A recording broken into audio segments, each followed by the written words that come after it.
नमस्कार सांग माने मामास लाइफ चैनल को आपन को बहुत बहुत स्वागत। आज रेसिपी रे मु माछर गोटे नुआ रेसिपी शेयर करी आपन सहित। यदि पसंद आसे ताहले लाइक और सब्सक्राइब करिया पे जम्मा भी भूलिबेनी।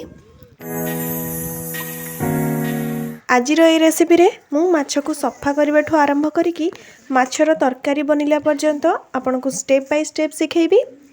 मु ग्यारंटी दे कहि परिबी जे आपण जेकोसी चैनल रे भी आगरु माछर रेसिपी देखिथिबे किंतु माछ को केभली सफा करंती एई सब केबे भी देखि नथिबे। माछर रेसिपी बनिया आगरु तार माछ को भल भाव सफा करबा निहाती दरकार। केवल आमे माछ बेपारी ऊपर आशा करिक रहले हुएनी, माछ निजे भी सफा करबा निहाती दरकार, सिखिथिबा दरकार। तेणु एठु भल भाव माछर ऊपर स्केल जो मळा स्केल गुडा थिबो काटी गुड़ा भल भाव ताकू सफा कर दूची। ये पनिकी मु बाहर को आनिकी भल भाव से काटी गुड़ा छड़े देबी। मु जो ए माछटा रोसई पे आनी ए माछटा बहुत ही फ्रेश थिला आ पोखरी माछ, तेणु यार टेस्ट बहुत ही बढ़िया रहिबो। आ माछ को किनला बेले सब बेले आपण गाली ता खोलिकी टिके चेक कर देबे। गाली जदी लाल रंग थिबो ताहाले जानिबे जे माछटा बहुत फ्रेश अछि आ ताजा माछ बोली। आ जदी गालीटा कला अछि ताहाले बहुत समय माछटा धरा हेछि सेटा टिके फ्रेश नुह। तेणु माछटा सब बेले एमिति ही चेक करती। आउ माछ को धरला बेले मध्ये लचक रहइबो गोटे माने माछटा केबे हार्ड लागबेनी हाथ को से भली हेतिले माछ बहुत फ्रेश अछि। आ माछ काटला बेले मध्ये बहुत ही रक्त बाहरिबो। तेणु मु एठु माछर सब पेटरे जहाँ भी तार सब बुदा थिबो मळा अंश सब सफा कर देली। काटी काढ़ी सारा परे माछ को मु भल भाव में पीस पीस करके काटी देबी। माछर पीस को आपण मोटा पतला आपण हिसाब रे करि परिबे।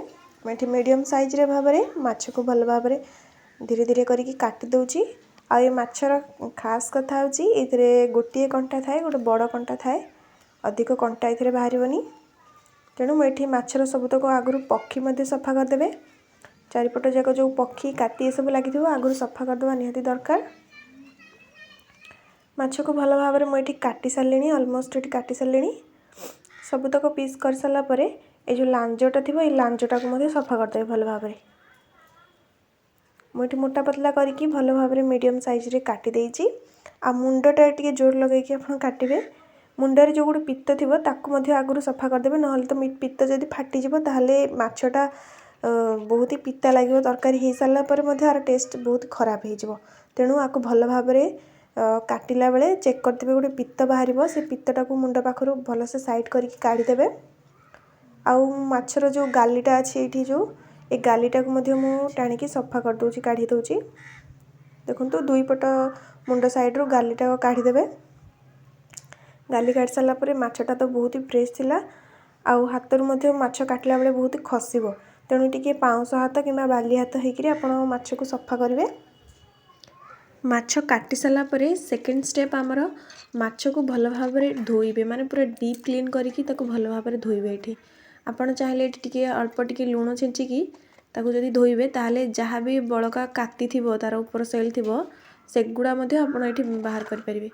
देखंतु मु भल भाव में सबुतक डीप क्लीन करके एठी ऑलमोस्ट धोई सालिनी सबुतक माछ। एठी क्लीन मध्ये हेई गलानी सबुतक माछ। एठी गोटी गोटी करी चेक कर दउची कोठी भी जदि बाली फाली ए सब लागिथिबो ताहले भी सफा हे जिवो। आ माछ छांकीबा पई मु एइटा जो रखिछि ना जो स्टीमर भलिया एटा हमर माछ छांकीबा पई बहुत ही हेल्प करथाय। ए भलिया जदि थिबा आपन पाखरे जालीदार किछि बासन ताहले मध्ये बहुत ही बढ़िया माछ जेतोले धोइबे तार सब मळा पानी गुडा छाणी हे जिवो।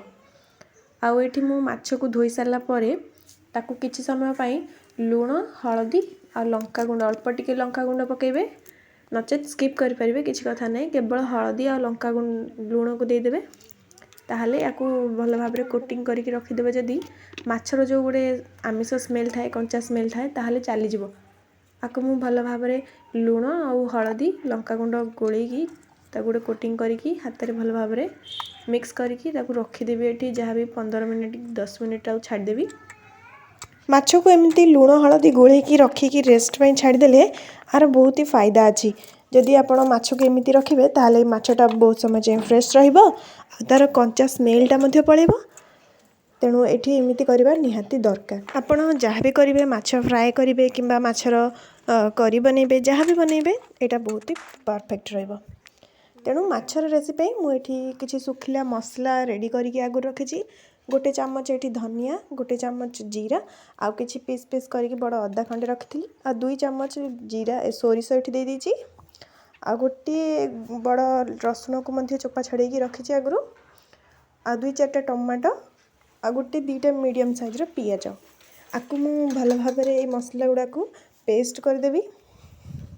देखो टमाटो आउ सबतक सुखिला मसला को मुझे पेस्ट करके रखीदे एपटे आपको गोटे ग्राइंडर जार पेस्ट करके काढ़ी सारा पर मुझे गोटे कड़ाई को गरम करके से किसी सोरिष तेल देदेली भल भाव माछ गुड़ा मु फ्राए कर सब बेले आमिष रेसिपी रे आपण सोरिष तेल व्यवहार करेंगे देखिए तार टेस्ट 2 गुणा हो सहित मुझे बाहर चुली रे रेसिपी करुँची चुली रे करने द्वारा बढ़िया टेस्ट आता है। जेकोसी भी रेसिपी आप बनाते माछ जितेबाला आप फ्राए करेंगे ना सब बेले तेल को बहुत ही हिट रखिए माने बहुत ही गरम हो सारा गोटी गोटी कर माछ पीस गुड़ा छाड़े ताहले माछर जितेबाला भी आप पीस गुड़ा लेउटेबे से बहुत बढ़िया बाहर जमा भी भांगीबनी। देखो मुझे स्किप हो जाए माछ गुड़ा गोटे पट सैड्रु पलटेला बेले एपटे मु 2 पट साइड भल भाव में गोल्डन ब्राउन है पर्यंत हल्का ये फ्राए कर देछि। माछ सब बेले हार्ड करेंगे जब तरकारी बनवाक चाहते टे नरम थी से भाया भाजबे। एपटे मु गोटे प्लेट को माछ को गोटी गोटी कर सबुतक पीस को काढ़ी देछि। देखो माछ आमर जमा भी भांगिनी किंबा कौन प्रकार लगिनी सबुतक माछ को मुझे काढ़ी सारा पर आपण जदि चाहती ताहले आपण ए स्टेज रे माछ को आनिकी लुण दलिकी पखाल सहित एंजॉय करें बहुत ही बढ़िया आसब टेस्ट यार। मु किंतु ये तरकारी बनैबी माछर तेणु मुझे हल्का टिके ब्राउन है पर्यंत भाजी देछि बेसी हार्ड करिनी। मु एपटे सही सेम कड़ाई रे 2 चामच हम सोरिष तेल देछि से गोटे चामच पान महुरी पकईछि आ भृषंग पत्र किसी ऐड करछि एमिति करिया द्वारा तरकारी टिके खट्टा आसीबो।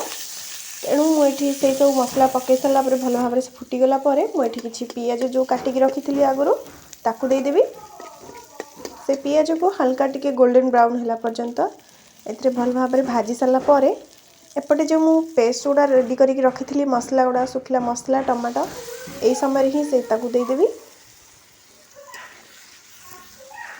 से मसला को भल भाव में तेल छाड़ा पर्यंत तेल ऊपर को आसला पर्यंत कसेबा आ से ग्राइंडर जार जहाँ भी थिला मसला मुझे अल्प टिके पानी देकी मु काढ़ी देछि।